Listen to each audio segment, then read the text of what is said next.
ప్రాణం కన్నా విలువైనది ఏమీ లేదని, అజాగ్రత్తగా డ్రైవింగ్ చేసి అనర్థాలను కోరి తెచ్చుకోవద్దని రామగుండం సిపి అంబర్ కిషోర్ ఝా సూచించారు. గోదావరికని 1 టౌన్ పోలీసుల ఆధ్వర్యంలో శనివారం సింగరేణి వీటీసీలో 2వ దశ అరైవ్ అలైవ్ కార్యక్రమంలో భాగంగా రోడ్డు భద్రతా అవగాహన కార్యక్రమాన్ని నిర్వహించారు. ఈ కార్యక్రమానికి పోలీస్ కమిషనర్ అంబర్ కిషోర్ ఝా ముఖ్య అతిథిగా హాజరై ట్రాఫిక్ ఏసీపీ శ్రీనివాస్తో కలిసి ట్రైనింగ్ కార్మికులకు, డ్రైవర్లకు, యువ కార్మికులకు డిఫెన్సివ్ డ్రైవింగ్పై అవగాహన కల్పించారు. ఇంటి నుండి వాహనంపై బయలుదేరిన వాహనదారుడు ప్రాణాలతో క్షేమంగా తిరిగి రావాలని ప్రభుత్వం చేపట్టిన అవగాహన కార్యక్రమమే అరైవ్ అలైవ్ కార్యక్రమమని అన్నారు. ప్రతి వాహనదారుడు హెల్మెట్ ధరించాలని, డ్రైవింగ్ లైసెన్స్ కలిగి ఉండాలని, మద్యం సేవించి వాహనాలను నడపవద్దని, 4-వీలర్ వాహనదారులు సీట్ బెల్ట్ తప్పకుండా ధరించాలని, మైనర్లకు వాహనాలు ఇవ్వొద్దని, సెల్ ఫోన్ మాట్లాడుతూ డ్రైవ్ చేయవద్దని సూచించారు. అతివేగంగా వాహనాలను నడిపి ప్రాణం మీదకు తెచ్చుకోవద్దన్నారు. ప్రతి వాహనదారుడు ట్రాఫిక్ రూల్స్ తప్పకుండా పాటించాలన్నారు. అలాగే రోడ్డు ప్రమాదంలో గాయపడిన వారిని సకాలంలో హాస్పిటల్కు చేర్చిన వారికి 25,000 రివార్డు ఇవ్వడం జరుగుతుందని, ప్రమాదంలో గాయపడిన వారికి హాస్పిటల్లో 1,50,000 వరకు ఉచిత ట్రీట్మెంట్ ఇవ్వడం జరుగుతుందని తెలిపారు. అనంతరం డ్రైవింగ్ రూల్స్పై ప్రొజెక్టర్ ద్వారా ప్రజెంటేషన్ చేస్తూ క్లుప్తంగా వివరించారు. అనంతరం వీటీసీలో ట్రైనింగ్ పొందుతున్న కార్మికులతో ట్రాఫిక్ రూల్స్ పాటిస్తామని ప్రతిజ్ఞ చేయించారు.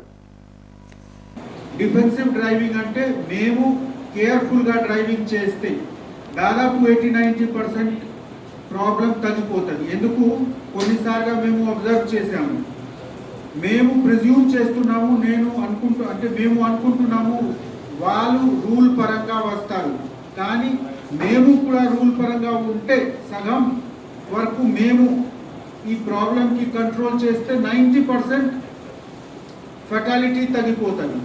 సో అన్ని రూల్స్, లెఫ్ట్ హ్యాండ్లో డ్రైవింగ్ చేయాలి, ఓవర్టేకింగ్ చేయకండి, త్రాగి ఎప్పుడు కూడా డ్రైవింగ్ చేయకండి. అది చిన్న విషయం, అందరికీ తెలిసి ఉంది, కానీ తెలిసినప్పుడు కూడా మనము తప్పు చేస్తూనే ఉన్నాము.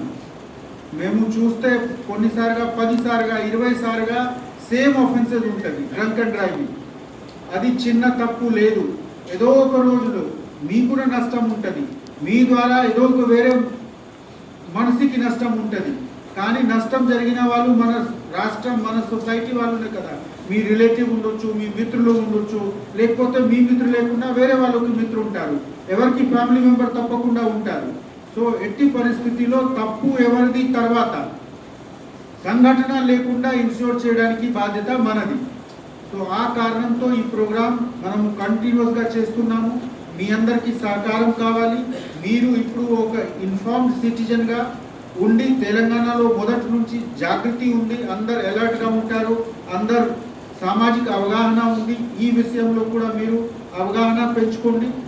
నేను ప్రిన్సిపల్ గారికి కూడా రిక్వెస్ట్ చేస్తున్నాము, పోలీస్ వాళ్ళు ఒకరోజు వచ్చి చెప్తే అది సరిపోదు లేదు.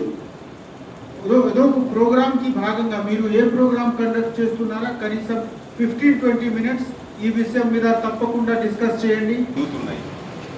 ప్రతి ఇంటికి 2-3 2-వీలర్స్ అయినాయి, మినిమం ఒక 4-వీలర్ లేదా హెవీ వెహికల్స్. స్కూల్లోకి పిల్లల్ని పంపించాలంటే వ్యాన్స్, బస్సెస్. మనము వాహనాల సంఖ్య పెరుగుతున్న కొద్దీ రోడ్లు పెరగకపోవడం వల్ల అనేక రకాలైన యాక్సిడెంట్స్ జరుగుతున్నాయి. కాబట్టి ఈ ప్రమాదాల సంఖ్య పెరగడంతో ప్రభుత్వం ఆందోళన చెంది అరైవ్ అలైవ్, మీరు ఇంటి నుంచి వాహనం ద్వారా బయటికి వెళ్ళిన వ్యక్తులు తిరిగి సేఫ్గా, ఎటువంటి డేంజర్, ఎటువంటి ఇంజరీస్ కాకుండా, ఎటువంటి డెత్ ఇన్ఫర్మేషన్ లేకుండా మీరు సేఫ్టీగా ఇంటికి రావాలనే ఉద్దేశంతో స్టేట్ వైడ్గా awareness program, motor vehicle inspectors కావచ్చు, అంటే ఆర్టీఓ డిపార్ట్మెంట్ కావచ్చు, తర్వాత police, law and order police, traffic police, వీళ్ళందరం కలిసి రకరకాలుగా ఈ యొక్క ప్రోగ్రామ్ని అన్ని రకాల స్కూల్స్, కాలేజెస్, ఇన్స్టిట్యూషన్స్, తర్వాత రోడ్డు పైన మేమందరం కూడా అవేర్నెస్ ప్రోగ్రామ్ కండక్ట్ చేస్తున్నాం. మీకు కూడా దీని మీద ఐడియా ఉండాలి. ఇప్పుడు ఒక ఐడియా వచ్చిందా? అరైవ్ అని అంటే క్షేమంగా రండి, అలైవ్ ప్రాణాలతో రండి. ఇంటికి నుంచి బయటకు వెళ్ళిన వ్యక్తులు క్షేమంగా వెళ్ళి ప్రాణాలతో తిరిగి రండి అనే ఉద్దేశంతో పెట్టాను. ఈ కార్యక్రమంలో Godavarikhani one town CI Indrasenareddy, traffic CI Rajeswararao, traffic SI Harishekar Ramaraju, VTC manager మాధవరెడ్డితో పాటు స్టాఫ్ తదితరులు పాల్గొన్నారు.